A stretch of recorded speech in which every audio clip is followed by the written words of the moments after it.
দুলিঙ্গো English টেস্টে আপনি যদি স্পিকিং এ ভালো করতে চান, আপনার কিছু ফ্রেজের দরকার হবে। যেমন সিকোয়েন্স মেইনটেইন করতে গেলে, কনসিকুয়েন্স দেখাতে গেলে। আপনি যদি অর্ডার মেইনটেইন করতে চান, তাহলে আপনাকে অবশ্যই কিছু না কিছু লিঙ্কার্স এর প্রয়োজন হবে।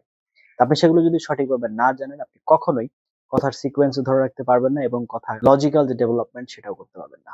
তো সেই জিনিসগুলোকে মাথায় রেখে আজকের এই লেসন, আজকে আমরা আপনাদেরকে খুবই গুরুত্বপূর্ণ এবং আপনার স্কোর 160 কে টাচ করাতে পারে এমন কিছু গুরুত্বপূর্ণ ফ্রেজেস, তার ব্যবহার কিভাবে ব্যবহার করবেন, সেগুলোর সিনোনিম এবং সেন্টেন্সে সেগুলোর অ্যাপ্লিকেশন সবকিছু আজকে দেখানোর চেষ্টা করব। সর্বপ্রথম ক্রাইটেরিয়া হচ্ছে giving an opinion. Criteria 2, adding reasons. তার মানে যদি আপনার কোনো কারণ যোগ করতে হয় সেক্ষেত্রে। নাও number 3, giving examples. Criteria 4, explaining results. কোনো কিছুর ফলাফল ব্যাখ্যা করতে বা বর্ণনা করতে। নাম্বার 5, ক্রাইটেরিয়া comparing ideas, যখন তুলনা করার দরকার পড়বে। Criteria 6, showing importance. Now expressing possibility. Now 8, giving personal experience, আপনার নিজের মতামত দেওয়ার ক্ষেত্রে। Now structuring answers.